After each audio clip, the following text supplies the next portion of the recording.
Bom dia, Pai do Senhor. Hoje é dia 16 de novembro de 2024, né? Quem vos fala aqui é a missionária Nagira Albano. Estamos começando mais um momento João 3,30, que ele cresça, que eu diminua. É um canal onde é pregada a palavra de Deus, onde, se Deus permite contar testemunho ou conta, é conforme o decorrer da palavra que o Espírito Santo de Deus vai nos mostrando o que devemos fazer, né? E, como de costume, a gente ora e logo em seguida vamos passar para a preciosa palavra do Senhor, amém? Meu Deus, meu Pai, em nome de Jesus, nessa noite na tua presença santa, pedindo perdão pelas minhas falhas, pelos meus pecados que são inúmero. Eu apresento Lara, a família, o ministério, chamar todos sem confiar na minha pessoa. Apresento também, meu Deus, a vida desse irmão, dessa irmã que vai estar do outro lado ouvindo a ministração dessa palavra. Que o Senhor possa estar alcançando, guardando, libertando, salvando, cortando laços, quebrando água, desfazendo toda a obra das trevas.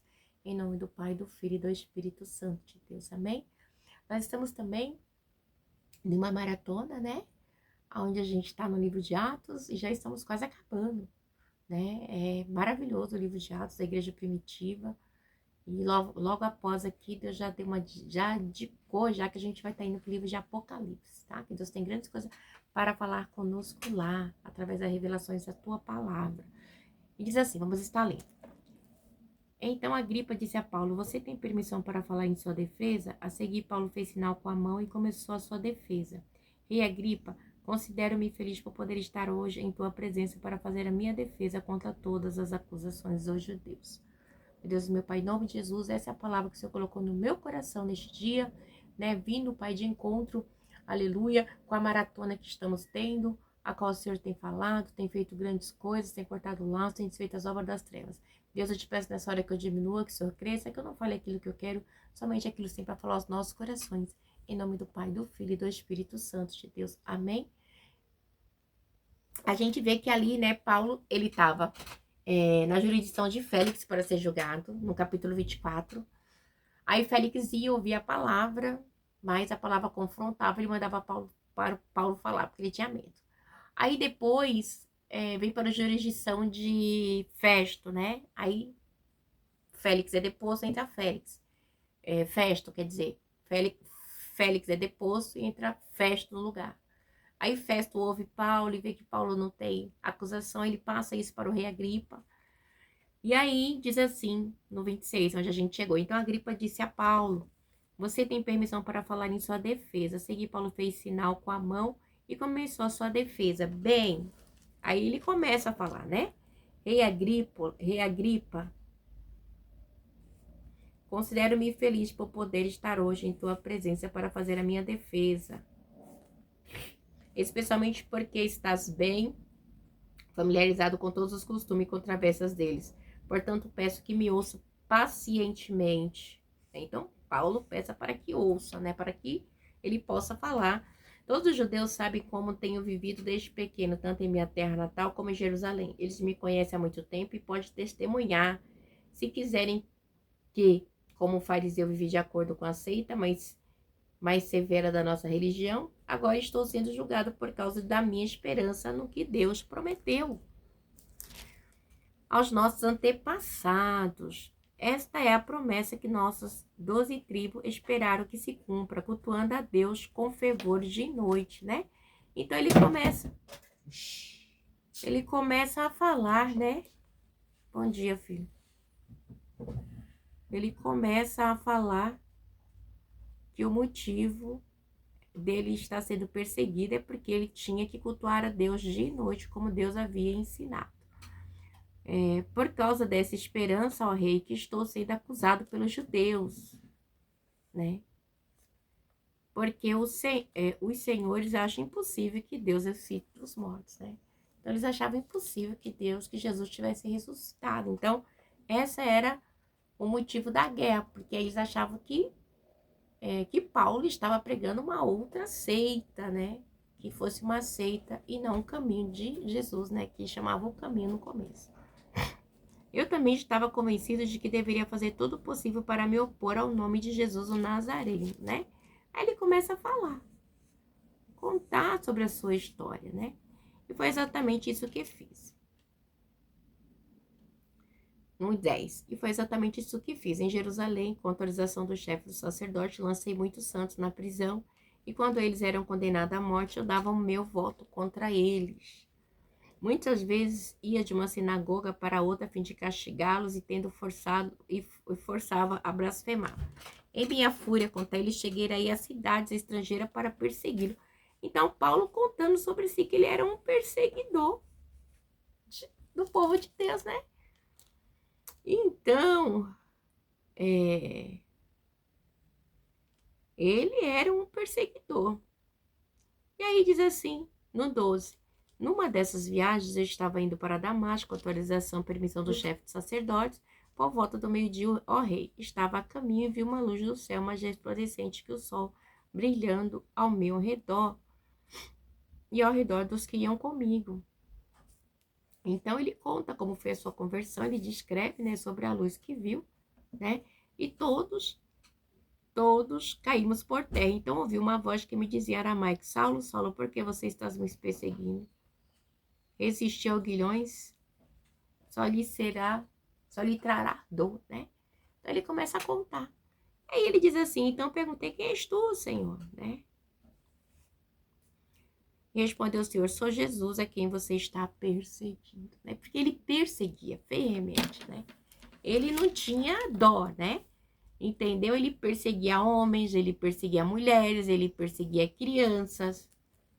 Então, Paulo, ele era o perseguidor. Então, ele deixa claro que ele era o perseguidor, tá? Então, igreja, ele não está escondendo, ele está relatando com detalhes tudo o que ocorreu com ele. Então, e aí conta como Jesus apareceu no 16. Agora levante-se, fique em pé, eu lhe apareci para constituir o servo e testemunha do que você viu a meu respeito e do que lhe mostrarei. Eu o livrarei do seu próprio povo, dos gentios, aos quais eu os envio. Olha, para abrir os olhos e convertê-los das trevas para a luz e do poder de Satanás para Deus, a fim de me receberem o perdão dos pecados e herança entre os que são santificados pela fé, né? Então, essa é a missão de Paulo. E é uma missão fácil? Não. Porque se tirar o povo das trevas para a luz, Satanás quer? Não.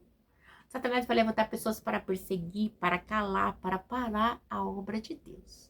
Porque esse é o intuito dele, né? Ele não tem intuito de que ninguém venha se salvar. Claro que não, porque ele não tem salvação. Ele não tem família. Então ele quer destruir tudo e todos.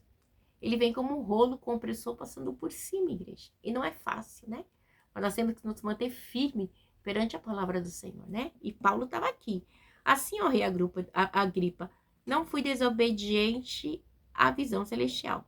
Preguei em primeiro lugar aos que estavam em Damasco, depois aos que estavam em Jerusalém, toda a Judéia e também aos gentios, dizendo que se arrependesse e se voltasse para Deus, praticando as obras que mostrassem seu arrependimento. Por isso, os judeus me prenderam no pátio do templo e tentaram matar. Por quê? Por causa da palavra. Palavra do quê? Do arrependimento. Né? E não é fácil. No 22. Mas tenho contado com a ajuda de Deus até o dia de hoje. Por esse motivo, estou aqui e dou testemunho tanto a gente simples como a gente importante, né? Mostrando que Deus é Deus de todos. Não estou dizendo nada além do que os profetas e Moisés disseram que haveria de acontecer. Que o Cristo haveria de sofrer e o sendo primeiro o ressuscitar dentre os mortos, proclamando luz para o seu próprio povo e para os gentios. A esta altura, a fé se interrompeu a defesa de Paulo e disse em alta voz, você está louco, Paulo? É muitas letras estão levando à loucura. Loucura mesmo, né? Paulo respondeu, não estou louco, excelentíssimo Festo. O que estou dizendo é verdade de bom senso. Parece loucura, né? No dia de hoje é fácil a gente falar assim, ai, Jesus ressuscitou o terceiro dia.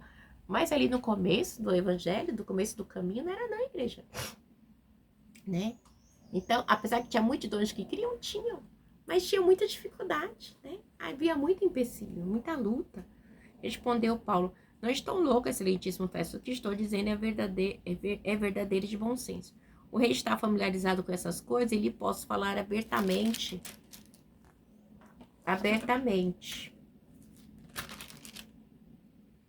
Estou certo de que nada disso escapou do seu conhecimento, pois nada se passou num lugar qualquer.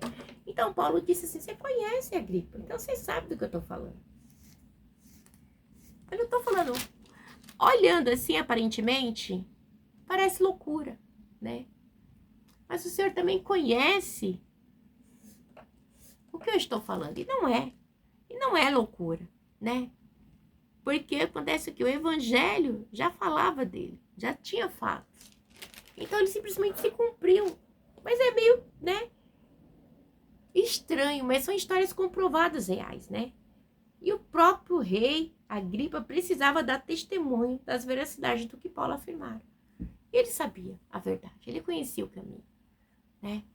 Deus sempre vai levantar pessoas, igrejas, que conhecem o caminho da verdade para estar orando e intercedendo por mim e por você, porque não é fácil. A caminhada é longa, é árdua, a caminhada ela é travada. Mas nós temos um Deus que nos dá a vitória. Ele não dorme, não cochila. Graças a Deus por isso. Vamos lá. Rei Agripa, crês nos profetas? Eu sei que sim. Então Agripa disse a Paulo, você acha que em tão pouco tempo pode convencer-me a tornar-me cristão? Ai, Jesus. Paulo, você quer me persuadir, né? Paulo respondeu, em pouco ou em muito tempo, peço a Deus que não apenas tu, mas todos os que hoje me ouvem se tornem como eu, porém, sem estas algemas. Meu Deus, Paulo estava preso por amor de Cristo, né? Paulo estava preso.